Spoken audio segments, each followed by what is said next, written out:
Hello my dear friends. तो लीजिए, आज वंशागति और विविधता के सिद्धांत का पार्ट 1 मैंने अच्छे ढंग से पढ़ा दिया था आपको। मुझे उम्मीद है कि आपने 20 क्वेश्चन अच्छे ढंग से कवर कर लिया होगा। आज हम वंशागति विविधता के सिद्धांत चैप्टर 5 का पार्ट 2 स्टार्ट करने जा रहा हूं, जो क्वेश्चन नंबर 21 से होने वाला है। तो सारे क्वेश्चन को अच्छे ढंग से पढ़िएगा मेरे प्यारे बच्चों। अगर कोई क्वेश्चन में प्रॉब्लम होता है आप मुझे कमेंट करके बताएं। हम नेक्स्ट वीडियो में पूरा कोशिश करेंगे वो क्वेश्चन को फिर से समझाने के लिए, ठीक है ना। चलिए, तो आज का जो 21 क्वेश्चन है वो क्या कहता है। जो पहला क्वेश्चन मेरे प्यारे बच्चों वो ये कहता है कि सिबलिंग्स का मतलब क्या होता है, भाई बहन। सिबलिंग्स में विभिन्नता के लिए कौन उत्तरदायी नहीं है। माने कि कहा जाता है कि जो भाई बहन में जो चेंजिंग आती है, सिबलिंग्स में जो भी विभिन्नताएं देखने को मिलता है कि दोनों एक दूसरे से भाई बहन होने के बावजूद भी दोनों एक दूसरे से भिन्न होते हैं, तो उसके लिए कौन उत्तरदायी नहीं है। तो इसका सही जवाब है बेटा लिंकेज उसका उत्तरदायी नहीं है। बाकी सभी के द्वारा विभिन्नताएं आती है, लेकिन लिंकेज इसमें कोई महत्व नहीं निभाता है। लिंकेज को आप लोग हिंदी में सहलग्नता भी कहते होंगे, सहलग्नता। ओके, तो इस बात को ध्यान रखिएगा मेरे प्यारे बच्चों कि सिबलिंग्स यानी भाई बहन में जो विविधता आती है वो इसमें कौन विविधता के लिए विभिन्नता के लिए उत्तरदायी नहीं है। तो लिंकेज का इसमें कोई महत्व नहीं होता है, क्योंकि लिंकेज क्या कहता है कि लिंकेज होता है क्या कि एक ही क्रोमोसोम पर उपस्थित वे जीन जो बिना एक दूसरे से अलग हुए, ये अलग नहीं होता है। जब भी एक पीढ़ी से दूसरे पीढ़ी में जाएगा ये दोनों ही जाएगा, है ना। तो उसी को हम लोग कहते हैं सहलग्नता, यानी एक ही क्रोमोसोम पर एक ही गुणसूत्र पर उपस्थित वे जीन जो बिना एक दूसरे से अलग हुए पीढ़ी दर पीढ़ी उनके संतानों में जाती है, उसी को हम लोग लिंकेज या सहलग्नता। लिंक का मतलब सामने साथ जुड़ते हुए हो जाएगा। तो इसका सही ऑप्शन है सिबलिंग्स में विभिन्नता के लिए कौन उत्तरदायी नहीं है। तो उसका सही जवाब सी लिंकेज सहलग्नता होगा, ठीक है। चलिए नेक्स्ट क्वेश्चन को ध्यान देते हैं। जो हमारा अगला क्वेश्चन है मेरे प्यारे बच्चों वो 22 सहलग्नता समूह। बहुत अच्छा, 22 सहलग्नता माने लिंकेज। 22 सहलग्नता समूह की संख्या उस कोशिका के लिए क्या होगा जिसमें 2n इज इक्वल टू कितना है बेटा 14 है, यानी 2n बराबर 14। तो इसका सही जवाब होगा मेरे प्यारे बच्चों ऑप्शन सी 7 केवल। ये मिस्टेक से लिखा गया था, कितना होगा 7। तो 22 सहलग्नता समूह की संख्या उस कोशिका के लिए क्या होगा जिसमें 2n इज इक्वल टू 7 होगा। कितना बच्चे बहुत ज्यादा दिमाग लगा देते हैं कि 2 से 1 जा 14 हो जाएगा, है ना। तो इस स्थिति में नहीं होती है, याद रखिएगा केवल 7 होती है, ऑप्शन सी, है ना। चलिए नेक्स्ट क्वेश्चन को ध्यान देते हैं मेरे प्यारे बच्चों। जो हमारा अगला क्वेश्चन है वो ये रहा, क्या कहता है जेड और जेड, बहुत बढ़िया क्वेश्चन है। जेड और जेड, है ना, का लिंग निर्धारण किसमें हम करते हैं। तो जेड और जेड का लिंग निर्धारण बेटा मोर में होता है। शायद मैंने आपको ये सब्जेक्टिव में भी पढ़ाया होगा। जेड और जेड लिंग निर्धारण किसके लिए होता है बेटा, मोर के लिए होता है। इसका सही जवाब है ऑप्शन डी। चलिए नेक्स्ट क्वेश्चन को ध्यान देते हैं। जो हमारा क्वेश्चन बेटा 24 होने वाला है ना। मनुष्य में पुरुष में गुणसूत्र, तो आपको पता होगा सभी मनुष्य में गुणसूत्र की संख्या 46 होती है, बट जो पुरुष में होती है मेरे प्यारे बच्चे वो होती है ना 46 गुणसूत्र में। एक चीज और मैं बताना चाहूंगा, 46 गुणसूत्र में जो है 22 जोड़ा का मतलब हो गया आपका, है ना। 46 जोड़ा गुणसूत्र में 22 जोड़ा गुणसूत्र जो होता है वो वर्धी होता है, और एक जोड़ा जो गुणसूत्र होता है वो लिंग होता है, याद रखिएगा। तो 22 जोड़ा का मतलब क्या हो गया मेरे प्यारे बच्चों कि 22 दोने क्या हो गया बेटा 44, और लिंग गुणसूत्र पुरुष में होता है XY और स्त्री में होती है XX। तो यहाँ पर एक क्वेश्चन क्या है मेरे प्यारे बच्चों, पुरुष में गुणसूत्रों की संख्या होगी, तो यहाँ पे कितना होगा बताओ, पुरुष में हो जाएगा 44 और क्या बेटा XY, यानी हो जाएगा 44 प्लस XY। सही जवाब आपका क्या हो गया बेटा ऑप्शन बी, है ना। मनुष्य यानी पुरुष में गुणसूत्र की संख्या होती है 44 प्लस XY। 44 दो कितना बेटा 46 हो गई, है ना। तो पुरुषों में गुणसूत्रों की संख्या 44 प्लस XY, और स्त्री में पूछा जाए तो 44 प्लस क्या होगा XX, ठीक है ना, स्त्री के लिए, बट पुरुष के लिए क्या होगा 44 प्लस XY। क्वेश्चन नंबर 25 क्या कहता है ना, मानव रुधिर वर्ग ओ में, यहां पर बेटा ओ छूट गया है, मानव रुधिर वर्ग ओ में क्या चाहिए बेटा, ओ में क्या अनुपस्थित होता, तो मैंने आपको पिछला वीडियो में बतलाया होगा कि एबी में एंटीबॉडी एब्सेंट होंगे और ओ में एंटीजेन एब्सेंट होंगे। तो ओ में क्या बेटा, एंटीजेन अनुपस्थित होते हैं, ऑप्शन ए बिल्कुल सही है।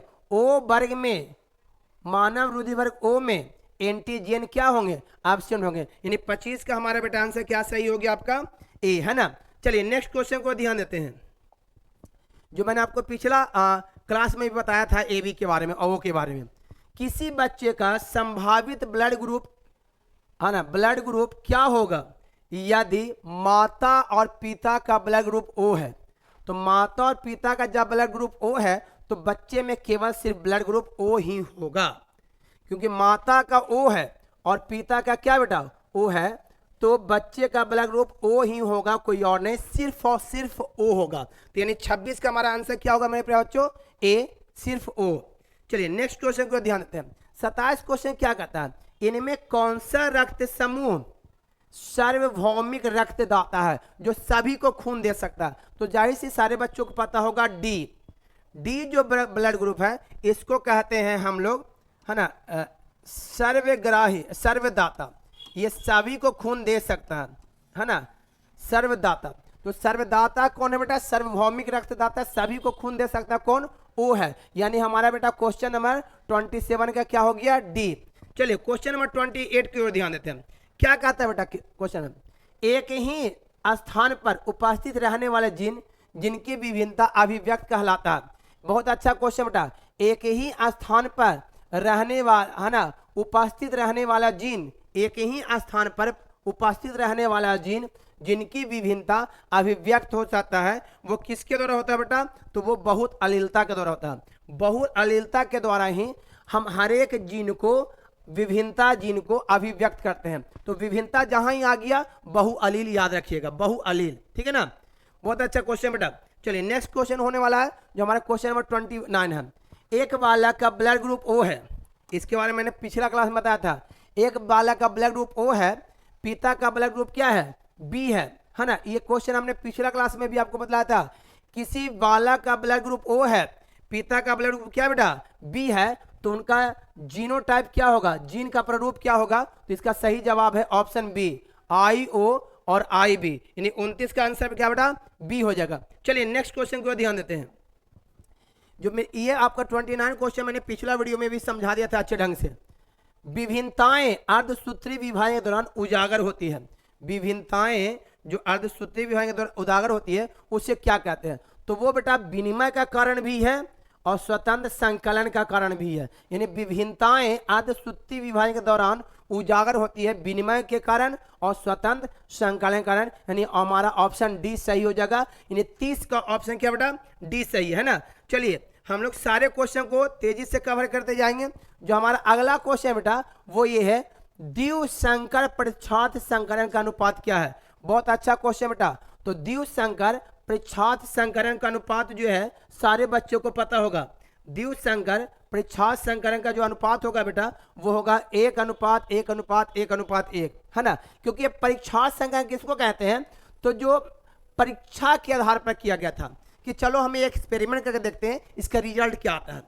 तो एक मानक रूप में जो है एक्सपेरिमेंट किया गया परीक्षा के तौर पर, तो उसी का नाम पड़ गया परीक्षार्थ संकरण। इसको अंग्रेजी में हम लोग टेस्ट क्रॉस के भी नाम से जानते हैं। कौन क्रॉस बेटा, टेस्ट क्रॉस, है ना। तो इसका सही जवाब क्या हो गया, द्विसंकर परीक्षार्थ संकरण का अनुपात क्या होता है, 1:1:1:1, ठीक है ना। यानी सब का रेशियो आपस में क्या होती है, बराबर आता है। चलिए क्वेश्चन नंबर होना बेटा 32 क्वेश्चन क्या कहता है ना।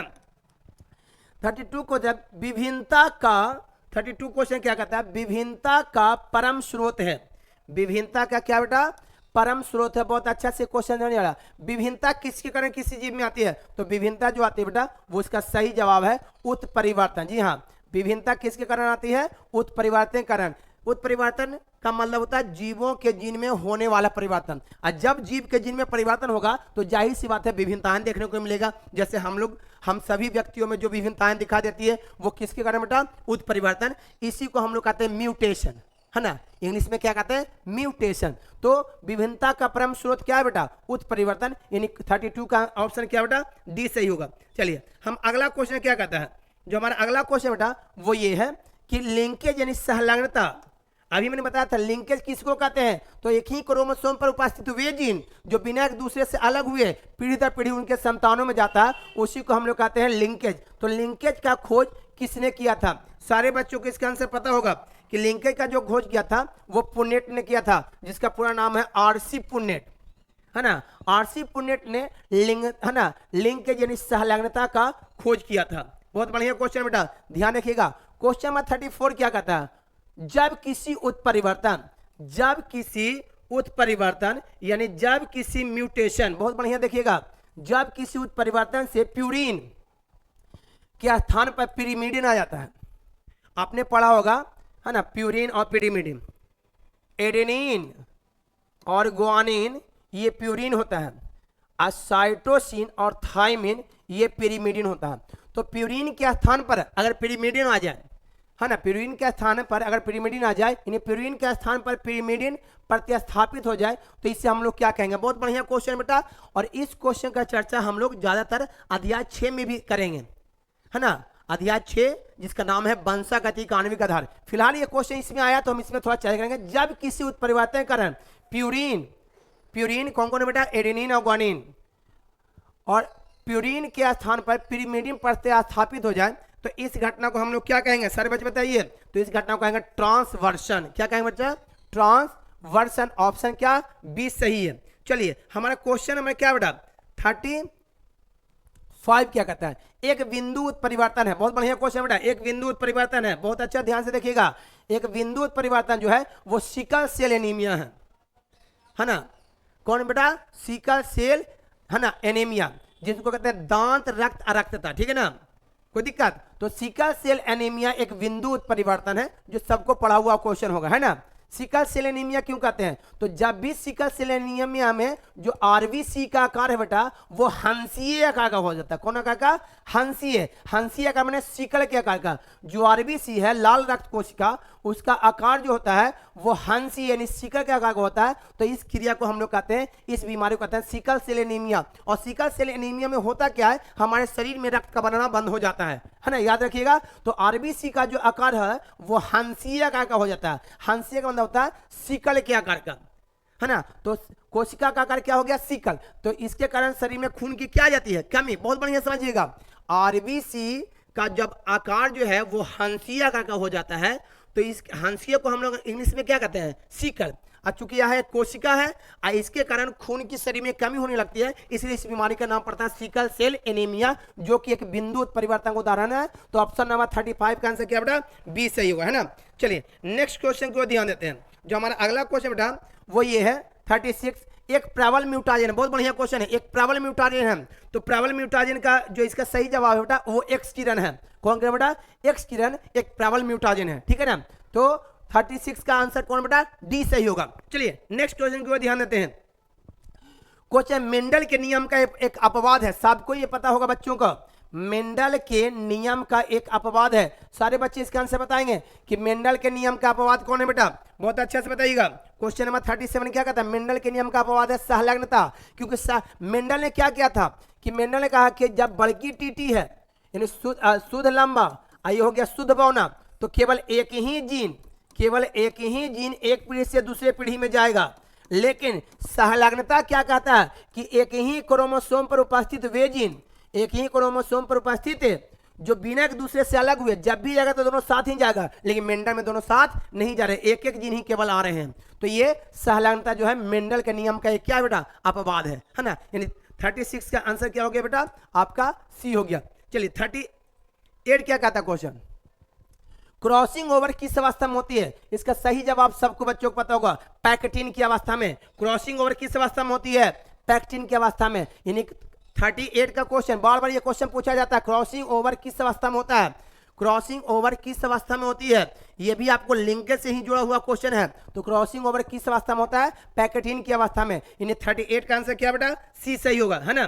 चलिए नेक्स्ट क्वेश्चन की ओर हम जाते हैं। जो हमारा अगला क्वेश्चन बेटा, बिंदु परिवर्तन, बिंदु परिवर्तन में एडेनिन ग्वानिन द्वारा प्रतिस्थापित हो जाता है, इस क्रिया को क्या कहते हैं, तो इस क्रिया को कहते हैं ट्रांसवर्सन। बिंदु परिवर्तन में जब एडेनिन ग्वानिन द्वारा चेंज हो जाए, एडेनिन जैसे कि ए है ना, GAC है, क्या बेटा, GAC है, अगर ये ए जी के द्वारा प्रतिस्थापित हो जाए तो क्या हो जाएगा, GGC, याद है ना। जब एडेनिन ग्वानिन के द्वारा प्रतिस्थापित हो जाती है तो क्या हो जाएगा, GGC, यानी एडेनिन ग्वानिन है, एडेनिन किसके द्वारा, जी के द्वारा था, एक जगह पे क्या हो गया, जी, यहाँ सी, यानी ग्वानिन ग्वानिन साइटोसिन हो गया। यहाँ पे क्या था, ग्वानिन एडेनिन साइटोसिन। तो जब एडेनिन ग्वानिन के द्वारा प्रतिस्थापित हो जाती है तो इस क्रिया को कहते हैं ट्रांसवर्सन। 39 का ऑप्शन क्या बेटा, डी, है ना, ट्रांसवर्सन। ट्रांसवर्सन नहीं बेटा, इसका आंसर जो है ये ट्रांजिशन होगा, सॉरी मिस्टेक हो गया था। तो जब एडेनिन ग्वानिन के द्वारा प्रतिस्थापित हो जाती है तो इस क्रिया को कहते हैं ट्रांजिशन, यानी ऑप्शन हमारा डी सही होगा। मिस्टेक से हम ट्रांसवर्सन कर दिए थे। ऑप्शन क्या बेटा, यहाँ पे क्वेश्चन थोड़ा समझने में दिक्कत हो गई थी। एडेनिन अगर ग्वानिन के द्वारा प्रतिस्थापित हो जाए तो इसको कहते हैं ट्रांजिशन, है ना, ऑप्शन डी सही होगा। चलिए जो हमारा क्वेश्चन नंबर 40 होने वाला है वो क्या है बेटा, क्वेश्चन नंबर 40 क्या कहता है, यहाँ पर थोड़ा मिस्टेक हो गया, देखिएगा ध्यान से। क्वेश्चन क्या कहता है, गुणसूत्र प्रारूप को क्या कहा जाता है। गुणसूत्र प्रारूप कौन है बेटा, 2n - 1, 2n - 1। तो याद है बेटा 2n - 1 जो होता है इसको मोनोसोमी के नाम से जानते हैं। कौन सोमी, मोनोसोमी, ठीक है ना। तो इसको हम लोग कहीं कहीं नाम आप लोग देखिएगा, इसको हम लोग है ना टर्नर सिंड्रोम के भी नाम से जानते हैं। कौन सिंड्रोम, टर्नर सिंड्रोम के नाम से भी जानते हैं। तो 2n - 1 जो है वो गुणसूत्र जो है क्या कहा जाता है, मोनोसोमी, यानी ऑप्शन क्या बेटा, ए सही होगा। 40 का ऑप्शन ए सही होगा। मुझे उम्मीद है कि सारे बच्चों को जो 1 से लेके 20 पार्ट 1 में और 21 से लेके 40 पार्ट 2 में आपने हर एक क्वेश्चन को कवर कर लिया होगा। कभी कभी थोड़ा थोड़ा पढ़ाते समय क्वेश्चन समझ में ना आने की वजह से थोड़ा मिस्टेक हो जाती है बच्चा, इसके लिए माफ़ी चाहते हैं। तो जो भी बच्चे को ऐसा लगे कि कोई और क्वेश्चन जो मैंने समझाया है आपको अच्छे ढंग से समझ में नहीं आया होगा तो आप हम मुझे कमेंट कर सकते हैं। तो मैंने वंशागत विविधता के सिद्धांत अध्याय 5 का पार्ट 1 में 20 क्वेश्चन और पार्ट 2 में जो है 20 क्वेश्चन, टोटल 40 क्वेश्चन कवर कर दिया है। तो जो भी बच्चे हमारे चैनल पर नए हैं उनसे रिक्वेस्ट है कि वो चैनल को जरूर सब्सक्राइब कर ले और ज़्यादा से ज़्यादा बच्चों को शेयर करें ताकि आगामी जो एग्जाम आने वाला है इंटरमीडिएट का उसमें उसको अधिक से अधिक फायदे हो सके। तो चलिए हमारे चैनल से बने रहने के लिए धन्यवाद। उम्मीद करते हैं आपको ये वीडियो अच्छा लगा होगा। जय हिंद, जय भारत।